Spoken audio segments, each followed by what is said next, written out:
YouTube land. This is Brenton Son coming to you from Lexington, Kentucky, the Bluegrass State. Today I have a very interesting story coming from Switzerland. This guy had sent me a message, and it was so intriguing I just had to message him back and ask him to share it.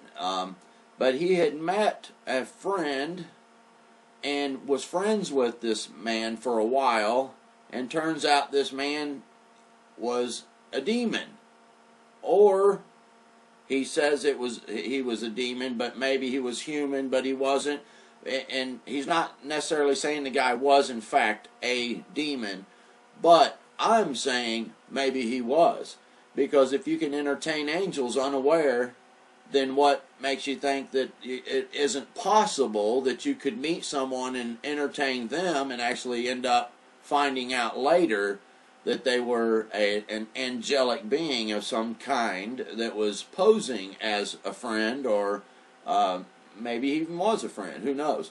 But we're going to find out, and we're going to search this mystery out because it sounds very interesting to me. And I haven't really pre-interviewed this guy other than talking to him for about 5 minutes. So I'm going to discover this story along with you, and we'll see what this is all about, because it sounded interesting to me, and I just love listening to people's stories. And this guy's from Switzerland, like I said, and I know that there's a lady who comments a lot. Her name is Tina, and I don't remember her last name, but she's from Switzerland. And she says that in Switzerland, people don't really talk about the paranormal or the supernatural a whole lot. So she doesn't really share much where she lives. And I don't know if our guest here has experienced that much there. But, you know, not every country is the same in the things that they, view or talk about, or so anyway, we'll ask our guest about that, and we're gonna go by his first name, Mario, and then if he wants to share any more information other than that, then he's welcome to do that, and his YouTube name, his username, he can share that with you. So if he comments in the comments, you'll know who he is also. But anyway, let's speak with Mario. Hello, Mario.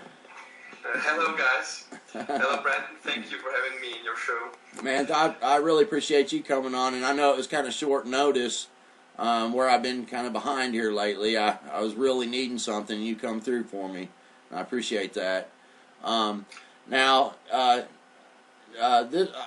know that Tina, this subscriber I have, is from Switzerland, and she talks about that people in Switzerland don't really talk a lot about paranormal or supernatural. Is that true in your experience? I would say so, yes. In my everyday life, with at the work and with my friends, not as much. I have a second culture in my family. My parents are from the Balkan, and I know that there is much more talked about such stuff, and it's true, yeah. But you have forums and you have internet, so there are Facebook is pretty popular also here in Switzerland, and there are groups for paranormal stuff and alien stuff and so on. So you can talk there with like-minded people. Right. Yeah. And I noticed, for one, that you all have a really good internet connection, and that's interesting sometimes, because not everybody I talk to, in different countries have as good an internet as we do in America. But you have fiber optic internet, and the picture quality really was coming through great when we were using Skype, and now we're over on Google Plus, and it's still pretty good. But you all got good internet to do whatever you want, as long as you aren't censored. I guess you can talk about anything you want, huh? Yeah, I hope I won't regret to share the story, but as I stumbled on your channel and I listened to all these interesting stories, I thought, why shouldn't I tell my story and let the people, maybe somebody can something take out of it. Right. Now, I've never had anybody share that regretted it, that I know of. I think most people are glad they did, because sometimes you need to just get it out, and And you know, you'll probably meet some people in the comments or what have you that'll have similar things happen to them. That would be great. Yeah. All right. Well, Mario, if you want to, man, I guess kind of start and tell the story like from the beginning when you met this person, and if there's something you want to add before that, even go ahead. Just... Yeah, there are two difficulties with this story. The first is I said for me it seems pretty crazy, and the second point is that is pretty personal. That the demon guy we were talking about, he came to me and said he was looking for me, specifically me. And so if I'm sharing now this story, it could seem a little bit cocky. So, and I that's also a reason why I never share it with people. But sometimes people ask me where does my faith and my spiritual beliefs come from, and then I tell them some parts of this experience when I was 16 years old. So it was 1999, and I came out of school, so pretty young, didn't know anything about life and the world, and went into a private school where you learn some economics, some office stuff. You never can go wrong with this knowledge. So I didn't know where to go, and I had this between year in this office school, and there were also people in their 20s, 30s. I was in my teens. There were but also people in the 20s, in the 30s, 40s, and 50s. And this is pretty an intense experience for somebody that comes from school, because in school there are different rules, you know, a lot of prejudice, a lot of how do you look, how do you give yourself, how do you talk, and there you have at once people that they have kids, they have a real life, they don't have time for BS like the school kids do, you know. Yeah. And so it was challenging for me and for my personality to be with these people, and it was really rewarding and winning. And also then in the class we had one young 26-year-old young man. He comes from the country Turkey. How do you say in English? Turkey. Turkey. Turkey. Yeah. And it started pretty simple. That he showed me his skills, how he can manipulate people. And at the beginning, I didn't. Took a lot of notice, because it was like stuff that somebody maybe who take a little bit of time could manage to do, but the examples got stronger and more special till to the point that it was shocking. I had struggling to fit that in my worldview, and I had to look. I have to say I was not grown up religious. In my family we have Muslims, we have Orthodox Christians, and we have Catholics. Right. And so in the Balkan the communism was also in the 80s, so religion was not a big subject. And of course in the school I had a religion teacher. I heard about Jesus, but I never heard it from my nearest people. So, which is important. So let me ask a question here. Now okay, so you met this guy who's 26 years old. So was this college that you were going to? And this was interesting because he finished gymnasium, so. This was a step back for him.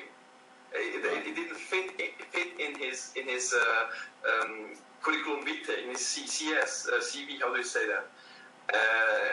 And later on, he said he repeated it. He came because of me, and it was pretty uncomfortable. Yeah. So what I'm asking is, the school that you were going to, that you met him at, was this a college or a high school? College is not university. You have to explain. I don't know how. Okay, university. So this was a higher education above 12th grade or whatever. I guess. Yeah. Okay, so you were at a university and you met this guy. Now, the interesting thing that he was from Turkey it just comes to mind right off the bat that that one of the things that Jesus said, he said, "I know where your seat is, O Satan. It's even in Pergamos, which is in Turkey." So I've been kind of looking for Turkey to end up falling into ISIS hands, and it end up being maybe more involved in a kind of some type of axis of evil, if you would, or I don't know. That's just something that comes to my mind, that Jesus said that Satan's throne was in Turkey. So if you had some dude come to you and believe me, he was playing upon the ego, because that's kind of what a cult, when a cult type person comes to you and they say, "I was looking for you," he was trying to make you feel special so he could put you under his spell. And God says you're special, so don't think that that people aren't. You know what I'm saying? But without some kind of arrogant type of way. God treasures us all in our talents that He gives us and what have you. But that's interesting that He would have tried to make it seem like He searched you out, and maybe He did. I mean, I guess He did. That He might have had some big plans. It doesn't have to be like that. It's probably that He just looked for victims, and the spell worked. Of course, I was 16 years old, and then you're asking yourself, who am I? And you're looking to be somebody, and then somebody comes and says that. So he that's also something he knew. So I give you right. Yeah, that's right. Well, you go ahead and continue on with your story there, and kind of explain to us some of these powers that he exhibited that seemed supernatural. Yeah, the first thing we were sitting, I remember we were sitting at the lunch table at the Mensa, and we're eating our stuff, which we bought. And he said, I can see into the future. And I said, yeah, nice, okay, it's good for you. And he repeated, no, I can see into the future. And that's okay. So we did not talk on like that, because I didn't bite into his this information. But later on, he just made some stuff and then repeated, see, I saw it, I told you. And one of the bigger situation was that he told me, look, no, I will go gradually. So just take your time. time we were, take your time, man. You're doing fine. And another time we were again going to lunch. It was like we got to be friends. He was really charismatic, and I got a pretty warm feeling with him. So like a good friend, and yeah. I think the evil forces can have this approach, this charismatic, friendly approach. So we went into the store, and he showed me a $2. That's in Switzerland. That's a coin, and we have $5. It's also a coin, and look, it's $2, and the cashier will treat it as $5. And I said, okay. So we came into it was our turn, and he gave her the $2, and she treated it like $5. It was more than $2, and she gave him back like it was $5. And then we went on, and see, and the first times you don't think that's like wow, and I wasn't impressed, and also I played maybe a little bit cool, but that can happen. I mean, it can also happen on accident. You give somebody something. It happened to everybody that you mix up the change. That the cashier mix up the change, or you mix up the change. That happens. But he called it out though. I'm going to give her $2. I'm going to give her $2, and then she's going to treat it as if it's $5. And then when you got up there, she actually did. So that would have to be pretty impressive, I mean, wow, that's interesting. I mean, did you feel like he put a spell on her or something like that? Or that seems like an angelic power, or At that moment, I didn't realize, but the later stories, I would say he had such powers. I would stay critical. Maybe there are some psychological books now where you can learn a lot of tricks to manipulate people. Maybe he was just a master in this, because he also told me he has a master. And he also told me he wanted to introduce me to his master, that I learn all these powers too. Right. So the story goes on, but that's later. Right. So then I don't remember everything, but I remember some really interesting happenings. The second big occasion was, so many things happens, and he developed every time he showed me something more, some trick, some magic trick more to impress me, and I got pretty curious with that, because he repeated it, you know, he called it out, and he nailed it. And then I said, okay, there is something with this guy. He has something. He has these powers. So it went on, and then one of the bigger occasion was that he told me, look now, we were in the class sitting next to each other, and teacher was talking, and he shushed me to the side. Look at this guy. He will stand up and he will go home now. This guy stood up, went out. The teacher stand speechless there. What's on it? Do we have a problem? Do we have to go to the toilet or something? And this guy just went out. I was so shocked that I stood up, went to this guy. I ran to him because it was so special. I mean, I didn't want to. Was not afraid to lose my face or anything. I put him on the shoulder and said, "Man, where are you going?" And he said, "I don't know. I have to go home." And he went. Wow. So he basically said, look at the teacher. He's going to leave. No, not the teacher. A student. Oh, a student. He said, look at the guy, and he will go. So the guy stood up and went out. And the teacher stood like there, what's happening? You know, sorry, can I help you? Or is something wrong? Do you need something? You know, but the guy just speechless. He silent. He went out, and he was in the doorway and in the hall, and I went there and pulled him by the shoulder and asked him, "Where are you going?" And he said, "I don't." He looked at me lost and said, "I don't know. I go home. I have to go home." Dude, that's crazy, man. Wow.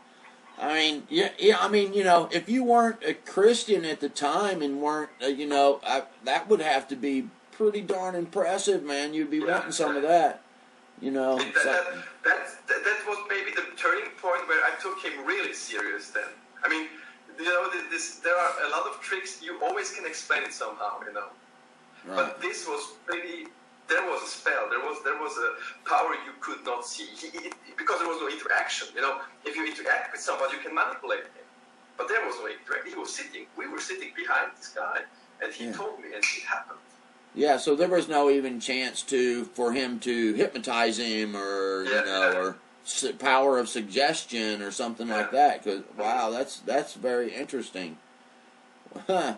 You know, it kind of reminds me of Roger Murnau, where he had some people come to him, specifically to him, and said the master has great plans for you, you know, and tried to lure him in, and actually gave him some powers to, like, pick the numbers at the racetrack. They said, "What kind of power do you want?" And that's one he chose, to be able to pick the winners and stuff.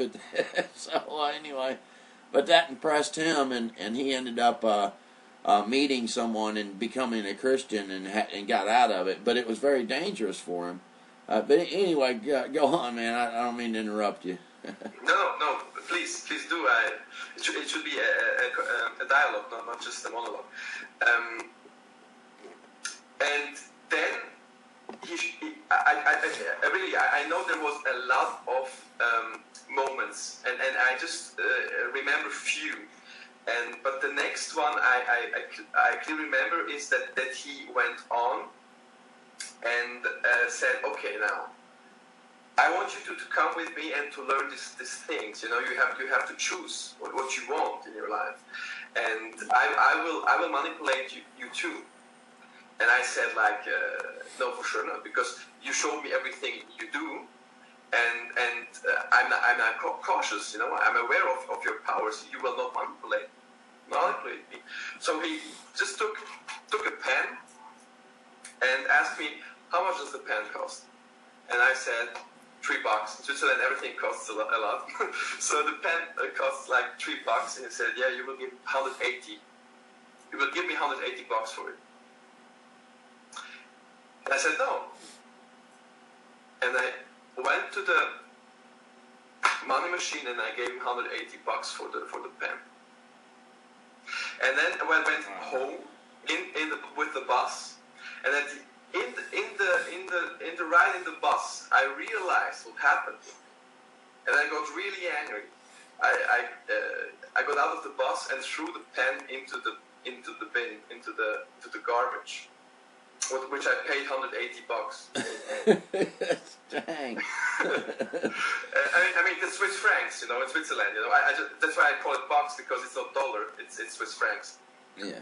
And next day he gave me the money back, you know, because you know we have this friendship ongoing. But he showed me that I'm not free. You know, he turned the game. You know. Now he manipulated me, and I was not free. And I said, what is that? And that was really the moment where I truly started to seek out what's up with our life in this universe.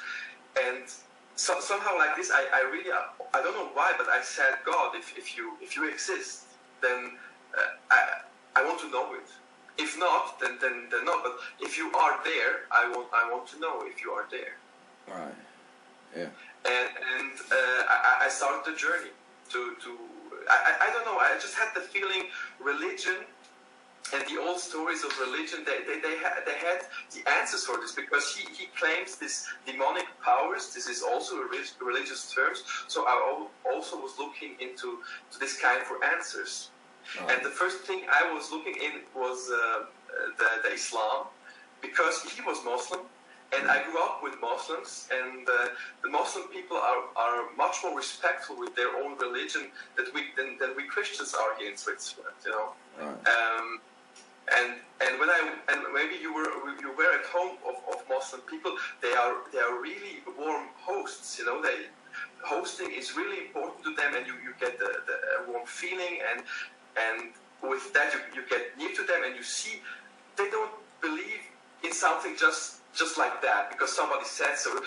It's a faith from within, and also I felt a warm feeling. So I was buying a Quran and opened it up and started to read, but I didn't read even 20 pages because it didn't click, you know, because the culture was different, the stories, it was too different. And then I went on to Buddhism, and in this little time I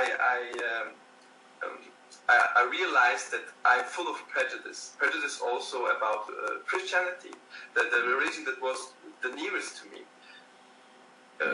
the religion of my family. Right.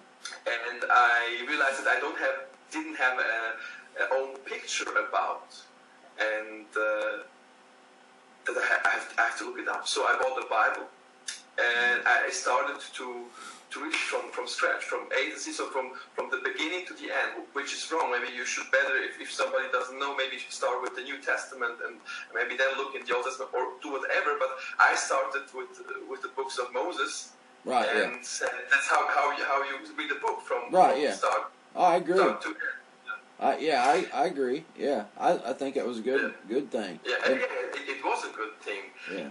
And in this process of reading the Old Testament, I didn't even got to the 5th book of Moses, and I realized that all my thoughts and ideas of God are just thoughts and ideas. I'm full of prejudice how God should be and what it has to be, that I didn't even left room that He works, that He can be here. You know, I'm just full of myself and everything I think. That there is no room for true influence from outside. Right. Yeah. And somehow in this I didn't pass the 5th book of Moses. I realized that God became human in Jesus, and in this moment I had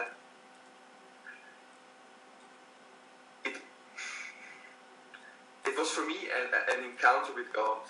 In the deepest inside, I was burned up with the fire you cannot describe. Well, it's not fire, you know. This is now a mystical experience, like many people had, and now I'm explaining it with our everyday language, which is not sufficient to really do. But if I have to explain it, it was like burning from the inside with the fire, with the light. You cannot compare with anything else. Right. God, I opened the gate, I opened the door, and finally God was always here. You know, He's always, the reality is always here, but He made us free. Right. That's what makes us divine. Jesus invites us to be sons and daughters of God, to be you know, part of Him. And in this moment, it was really. It was an encounter with God, and the next time I saw Him, He had no powers over me anymore. So that's awesome right there, brother. That's good news. And I tell you what, now that's one of the things I really try. You know, when I search these mysteries out, and I have people share their stories and things like that. And they really want to stop them. It's that encounter that you have, like you had right there. Once you had that encounter, you knew Jesus Christ was real. And I'm telling you right now, just like the Bible says, that every knee, everything in heaven, on earth, and inside this earth is subject to His name. And so all these people that come to me and they have these abduction encounters, or sleep paralysis issues where they get scratched or something gets yanked out of their hand. I've known people to be going to bed with a cross in their hand and the demon will rip the cross out of their hand. It's because they don't know Jesus. You know, and I believe if you call on Jesus, a lot of time, every time, He'll step in and protect you for you to begin to know Him. And that's very interesting. He had the power to make you pay Him $180. But after that, He couldn't, could He? No. That's the moment that I became Christian, and since then I'm a religion teacher, so it influenced me that I wanted to share this story. Yeah. But I'm really cautious, you know, I don't want to hurt anybody's feelings, you know, and I believe that God's love is infinite. I'm really, you know, it's really difficult to explain it because it's not my native language. It's not my mother tongue. So, but. It's hard for you to say. The faith is not the concepts of our words and the things how we explain. It is something real you can encounter and touch, you know, and that's what I want to share with the people. You know? Right. Yeah. So listen to me, listen to you, you know, but don't think you can encounter or experiences over these concepts or over these ideas. You have to understand. You have to develop your mind, your spirit, that it is capable to have the eyes to see the Holy Spirit, you know, to see Him. Do you see Him in the things that's life, that is alive around you, in the other? Do you see that there is a miracle that you can explain? This life force. This is the healsome spirit. Do you see, or are your eyes shut down? Are they closed? You know. So, but to see and feel and touch it, you have to develop it. You have to train your spirit, your mind. You know. Right. And for that, sometimes words are a problem. Sometimes. Because words is like a prejudice. You just take God, Jesus, and people that didn't have such an encounter or such knowledge, they have with this given concepts that sometimes it's like a wall, you know. Right. I'm sorry, it's difficult. No, that's Yeah, you're doing good on explaining that. You know, faith is something that is hard to explain to people that if they aren't of the faith, because you know, there's one scripture that talks about that faith is the substance of things hoped for, but it uses this word substance like there's something really tangible. And since we live in a three-dimensional world and we are bound to time and space and things like that, it's hard to imagine spiritual things that can actually be tangible. And Jesus Christ is a tangible. It's the people who know Jesus. When someone's arguing that with you, you know, that tries to argue with you, like I have on the YouTube videos a lot of times, and saying, "Oh, that's a fairy tale," or what, you know, that something like that. It's like, you'll never ever convince me of that, because I know Jesus Christ. You know what I'm saying? I know Him.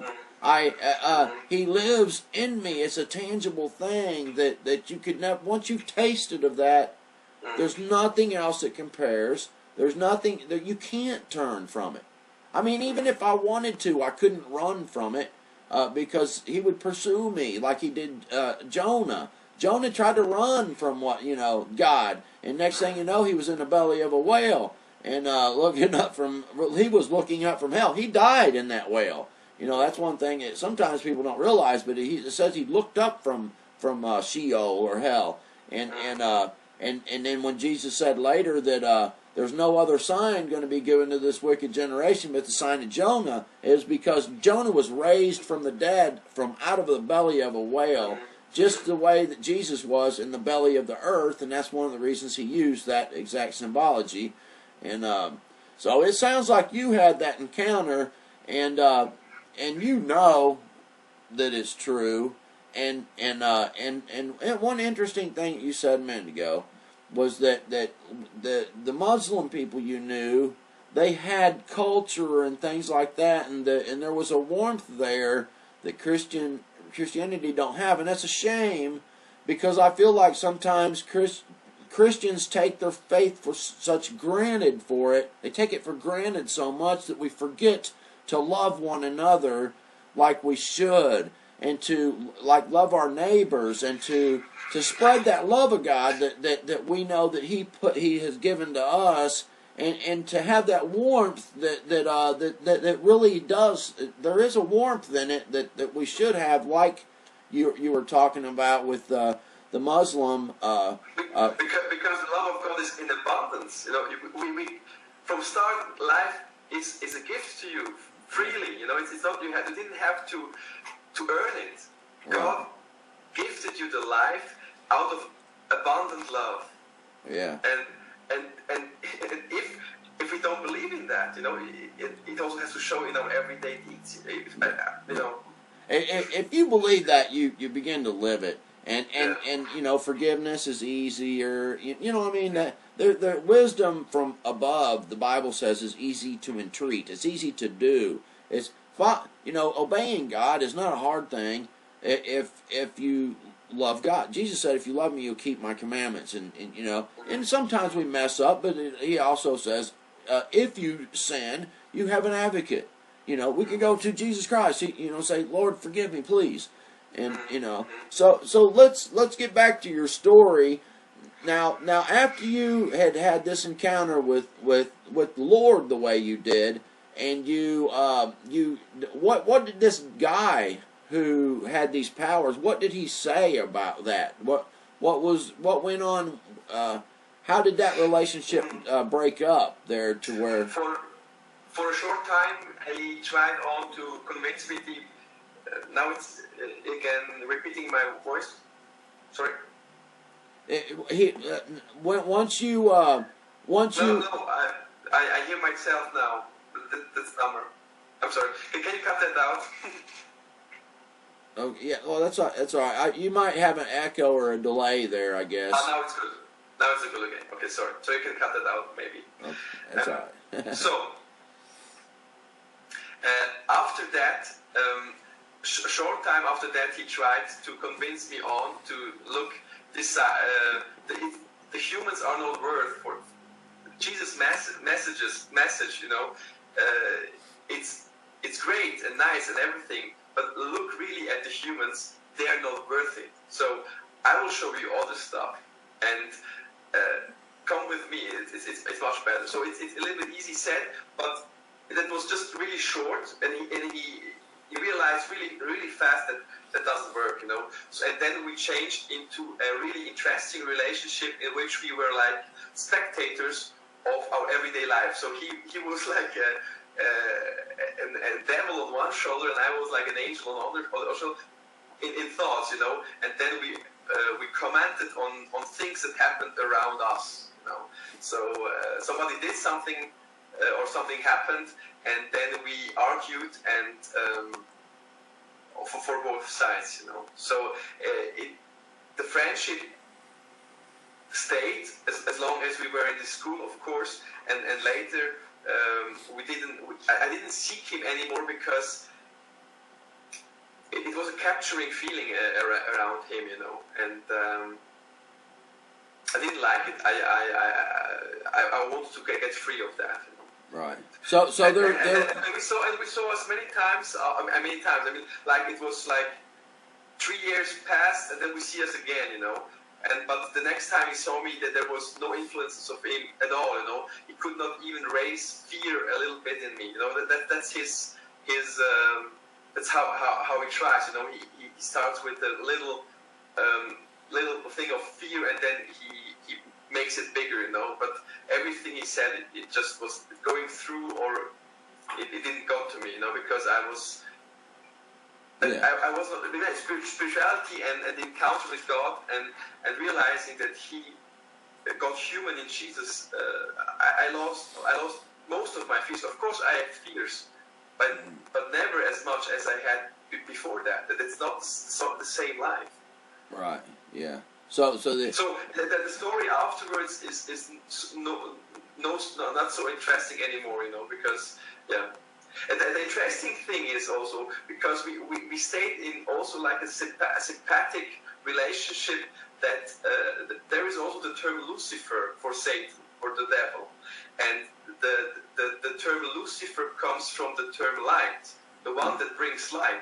And in this occasion, Satan or the demon or whoever this force was Lucifer to me.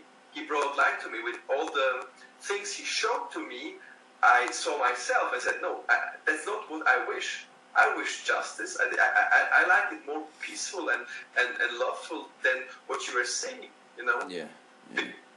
Right. Yeah, so... And he knew that he will have to stand in front of God with everything. But still he chose to say humans are not worth it. That's the thing I never... really truly understand. I mean, I thought a lot about, and I just don't understand how somebody so intelligent, so charismatic, so sophisticated, knowing that he will come in front of God, chooses consciously this destructive side, to choose his creation, his power of creation that God gave him. For destructive stuff, or selfish stuff. All right.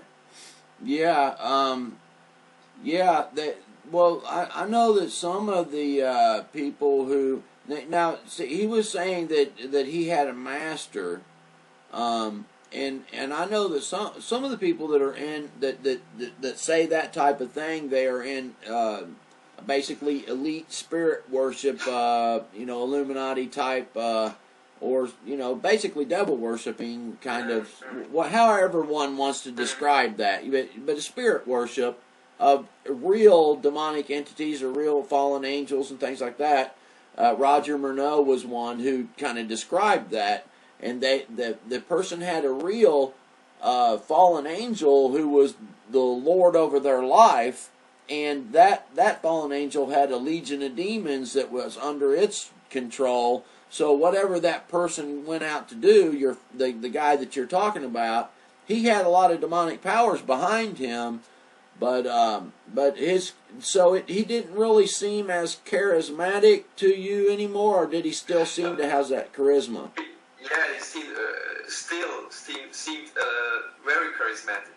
Right. I would to this day now, if the devil comes into my life, he will come as a charismatic, sympathetic old chap, you know, like this. Yeah. and he would get to that I would talk with him, you know. If he would come, otherwise he would not be able to talk with me, you know. If he comes like a monster or like something else, you know, I'm not interested. He knew to pull my strings, or how do you say in English? He knew to how to pull your chain, or to push the right buttons, you know. To open my. Always every time we meet, he knows how to handle me, that I open up to him, you know, and because it was a really intense, emotionally intensive experience of my life. So he's there somewhere, you know. Yeah, but it wasn't so seductive to you anymore. Those powers, knowing that you had a power in you that was greater. Yeah. Well, I mean, I tell you, that's really interesting, man. But you know where I think it started for you is when you asked God, said, God, if you're real, I need to know. I mean, you know, you're gonna have to. It's like I'm going down the rabbit hole here, God. So if you're real, you got to show up, or I'm liable to go down the wrong road here. And that's so interesting that you asked, and since you meant it in your heart, God showed up, man. That's just so intriguing, man. I remember one day I was sitting in the classroom with him. And I was just quiet in my mind, and I think many people of you also did that. Maybe, I don't know. I looked at the birds outside the window, and I said, God, if you're there, I want that the birds fly now. And they didn't flew. And I said, okay, now. And it didn't work, you know. so easy and funny, you know. And later I realized, you know, you want to be God. It's not your power. It's not your decision that God made them free, you know. And I had these pictures, you know, if the God is real, then he can do this with no biggie, you know. And that's true. But you forget what he is doing all the time, everything, you know. He's holding existence itself on his shoulders, you know. And then somebody comes and says, please let the birds fly. It's ridiculous. You might, in this moment, you don't realize that afterwards, you know. So I remember that, you know, like this. But then the answer came, you know. I seeked further. I went on, and the answer came. Yeah. Right. Well, that's the kind of powers the other guy had. Watch the bird. I'm gonna make the bird fly. But those are you know, that it's not good to fleece the Lord like that, you know, and ask for a sign, you know. You know, not that God couldn't, because there's been times the Lord's given me you know, something to show, you know, kind of give me a sign that I'm on the right track, or, you know, I needed to know something. It's like, Lord, I really am confused here. I need to know the answer to this, and he would do something that I know that, okay, I know, you know what I mean. It's kind of hard to explain kind of thing. Yeah, it happened to me too, but this was ridiculous, you know. It was not important, so. Well, that's awesome, man. That's pretty fantastic, an interesting story, and I like the stories that turn out good on the faith and you know, the journey of faith, and you know, you just never let nothing waver you in that faith, man, because we persevere to the end, you know, and we fight that good fight of faith all the way to the end, and there may be some rougher times coming up in this world before the Lord returns, whenever that is. Maybe it won't be in our lifetime, maybe it will, but it sure does seem closer and closer all the time with what I see going on. And is there anything else you want to share about that, man? No, about that, not. You know, I have two other things, interesting things, but maybe another time. Or are you welcome to share them now if you want to? I mean, I think we've been a little. One thing I learned from him was lucid dreaming, and so be careful with it. As you know, I learned it from him. So, and I used it. I didn't, but I learned a lot about, because with lucid dreaming, you like dive into your consciousness, in your dream state, and with that you are awake, you're conscious in your dream state, so you can look at your unconscious part of yourself. And I learned a lot of the spiritual realm with this simple method. So, and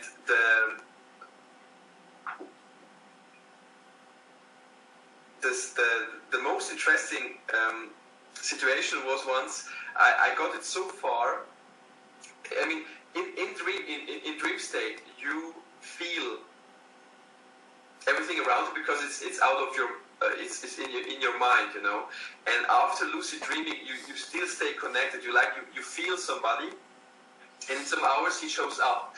You are like more connected to everything, and it developed as further that once I was going to a friend, and I had an epiphany what he did the last day, and I asked him, were you sitting on this table and writing this quote like 25 times, and every time you were not satisfied how it looks and were angry, and you toss it into the paper bin, and he said, exactly like it was, because I saw the quote on his wall, and as I saw the quote, I had remembering of his story, It was like not like seeing it was like my own remembering, and as I asked him, I got the confirmation that it was true, and this was in an intense state of being with my dreams, not just forget my dreams, actively remembering them and listen to them and also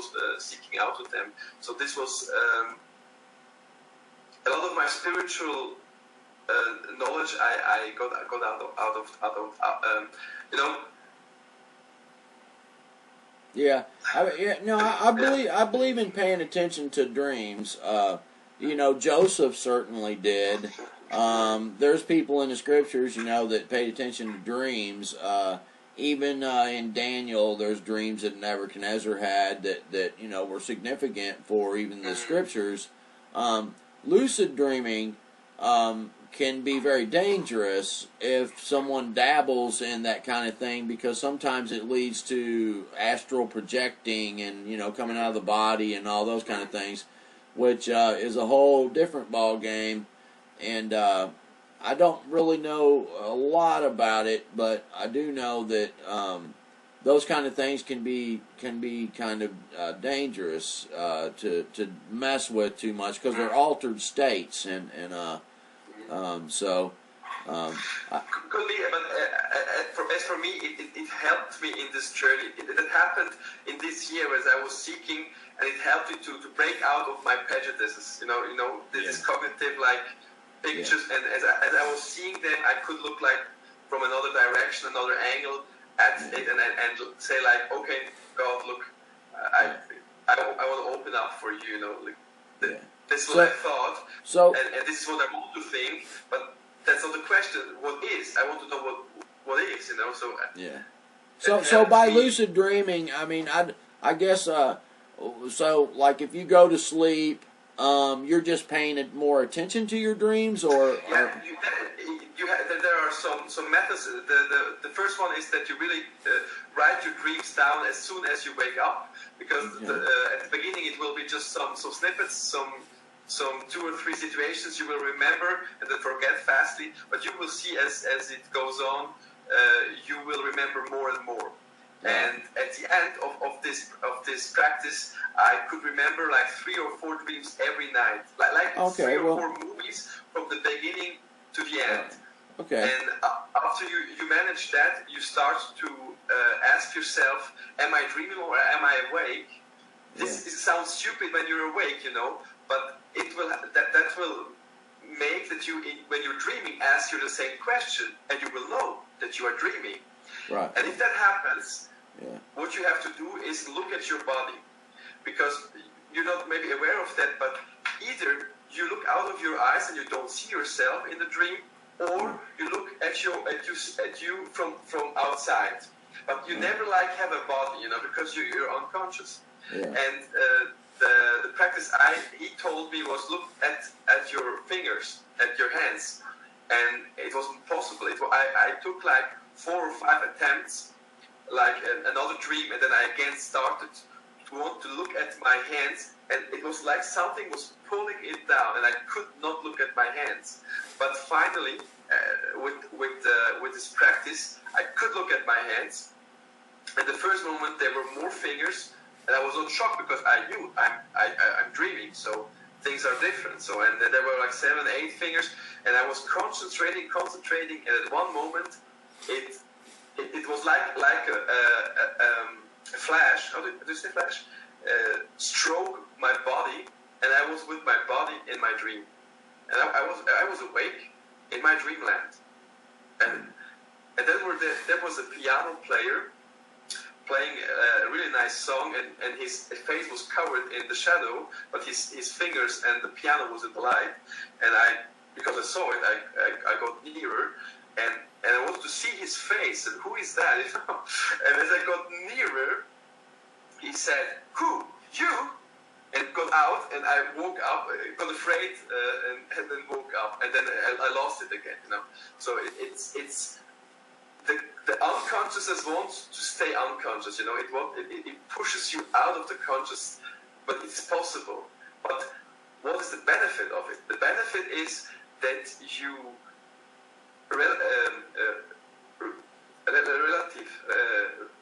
you make our concepts of life is not the reality, and God lives in the reality, and that's an infinite power. And if you're just stuck in your concepts, which many people are in nowadays, in this technological, scientific concepts, and think everything else is BS, that helped me, There's some, yeah. So I don't know a lot about the lucid dreaming thing. I do know that in the video you watched about where I encountered that devil thing, the curled horn. I thought about my lucid dreams experience as you were. I had nightmares every single night, and eventually those, having nightmares every single night for 10 years, I got to where I could recognize I was dreaming, and I could wake myself up. Because you know what I mean, because I didn't want to have those nightmares. I would jump off cliffs and everything. I was running from that thing in every dream, and I've got some videos about dreams and where people get basically. I know in the Bible that like Joseph, whenever he knew Mary was pregnant, right? There was a angel that came to Joseph inside of his dream. It came to him in a dream, and told him, "This child is of God." So I know that entities can infiltrate dreams. Maybe if you're a saved person, then I don't know. I don't think demons can come in your dreams and things like that. But I do know that supernatural entities can come into a dream state and give you a real message and things like that. And I know of people that have bad, like shadow demons and stuff like that. Like the interview that I did yesterday with John von Bronsnake, he had a dream, and his wife had a dream at the same time. They both woke up. It was a very horrible dream, and there was a shadow, like a jinn, or what the Muslims would call them, jinn, or but shadow people, Christians would call them, or unclean spirit, or whatever they are. But it was hovering over them, and it was affecting their dreams. So that a dream state is a very mysterious part of consciousness, and so therefore, anything that guy had told you to do, I'd be very, very careful about. You know what I'm saying? Because he didn't have good intentions for you, and you maybe it would be good to but might be good to look into the pros and cons of something like that, just for your own sake, as a Christian to another Christian brother. I'm saying just be careful. Because I'm not an expert about that kind of thing, other than the spiritual aspects of like demonic entities attacking people and what they're doing in those attacks. I do know that I've had reports of where people came out of their body and floated up to the ceiling, and all of a sudden there was a demon come running in the room and was looking for him. You know, if you come out of your body, the spirit realm knows. You know what I'm saying? And I feel like that's part of dream state, and that's so there's some very dangerous things that can go on in that unconscious level of spiritually, and so just be very careful, and you know what I'm saying, man. I'd be, if he told you to look at your hands, and all of a sudden you've got this thing, that dude at the piano, you don't know what he was, I mean, it might have been some bad dude right there. He show up in your bedroom. You should have. Everybody should be careful. Careful about it, for sure. Yeah. And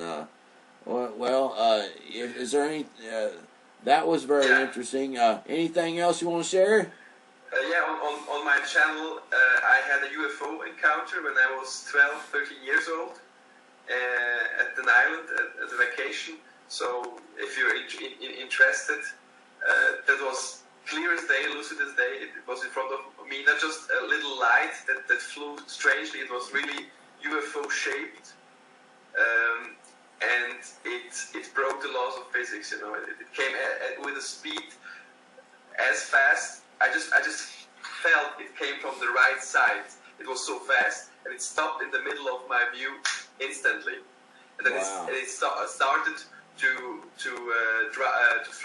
fly in zigzag patterns, and then it disappeared on the left. It was so fast, I just had the feeling, it disappeared on the left side of the horizon, Right. And with 12 years, I didn't know what that means, I mean, I said, okay, it's a UFO. I didn't share it with anybody, but later on, it was also a little bit important experience, because I knew there are things that we cannot explain. There are, for sure. Yeah. And that's why I really carefully and openly, I'm also critical, but first of all, I respect the story of my opposite, and I try to listen what he wants to say. So as your Diro story, that this guy grabbed you said, and that you would know if it's a dream, or not. Yeah. And ironically, that Darrow had a piece of technology in his hand. He stuck to my head.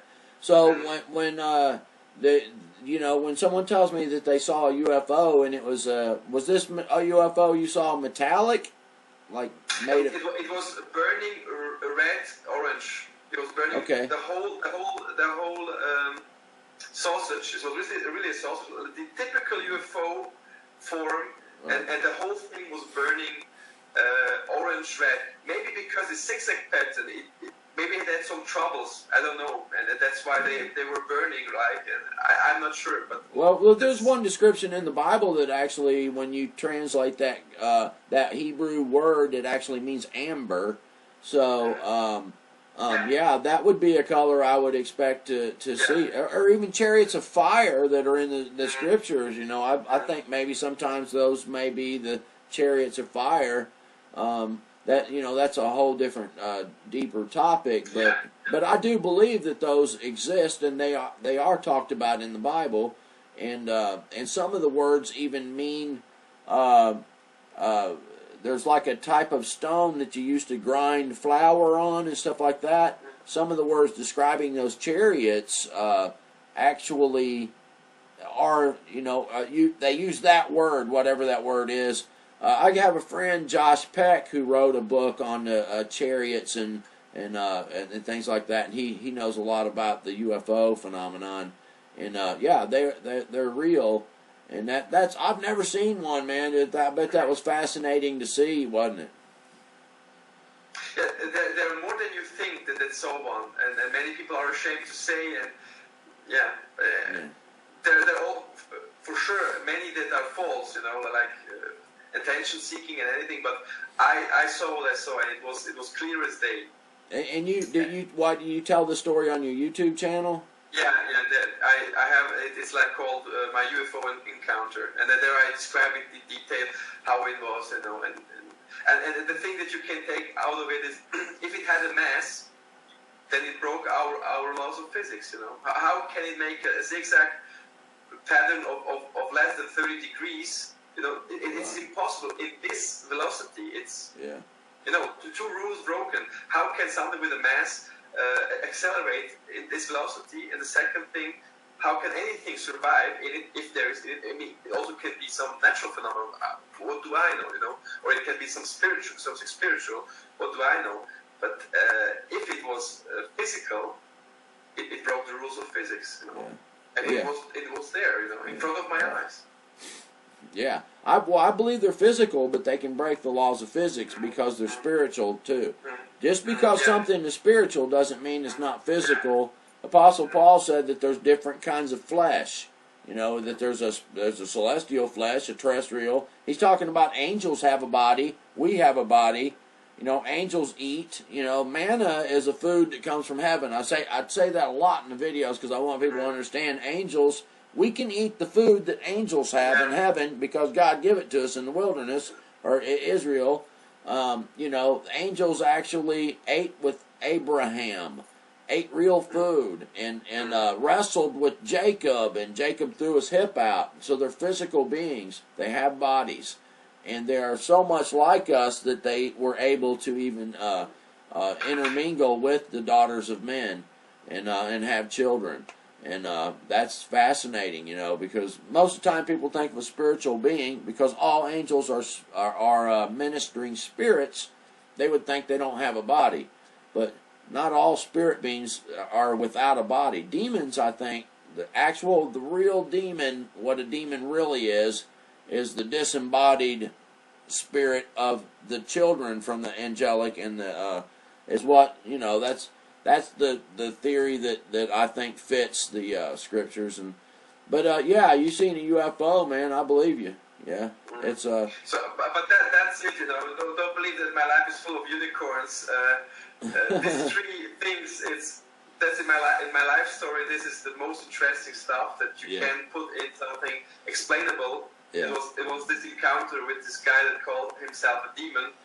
The one time that I saw the rememberings of my friend of yesterday, and this UFO encounter, and I share it now, all the three things with you. That's it. Don't believe me like I may be a crazy guy that have just unicorns in his life. You know? Yeah, I got you, man. Hey, I know I get people sometimes that think I've like had all these encounters of, you know, all kinds of, but I'm talking over 46 years. I've had 4, you know. 4 different things happen that were supernatural, and that's in 46 years. So it's not an everyday thing, and it's you know, and I'm glad it's not every day, because most of the ones I've had are very scary. You know, lucky to have survived it, and you know, if God didn't step in, because I believe they were trying to abduct me and take me, you know, and I think they could if God doesn't step in, they can take you. And well, I really appreciate you sharing, man, Mario, and if you would send me a link to your UFO video, man, I'll put that link in the description, and people can go check out your video, and you know, I really appreciate your time and very fascinating story that you have, and I'm sure with the comments, you're going to see comments that are really nice, and then you're going to probably see some that are mean or whatever. Ignore that mean stuff. If anybody gets too bad, I delete it, or I will, you know, if they get rude and nasty, I'll ban them from the channel. I'm not going to tolerate that to my guests, and but I do let people disagree or have an opinion, you know, that's contrary, as long as they don't get nasty and mean, you know, that, because to me, I think that's rude, and it's not. I'm not going to accept bad manners, that, you know, to that extreme anyway. You know what I'm saying. I know. Thank you for having me. Well, you're welcome, and you know, thank you, and we'll stay in touch, man. You know. We'll be cool. Yes, please. Yeah. Yeah, you're a friend now, you know. So and you don't hesitate to send me a message and say, hey, you know, want to chat for a minute on Hangouts. You got me in Hangouts, man. If you see me on Hangouts, you can shoot me a message. If I got time, I'll talk, you know. All right, well, I appreciate it, and just hold on there for a second. All right, I'll put a link in the description to his UFO video. You should go check that out. And I ask that you subscribe, like, comment, and share these videos, please, because it does help this channel out. And I guess that's it for now. I've got some very interesting things coming up soon. So stay tuned, and I will see you on the next video. God bless. Bye-bye.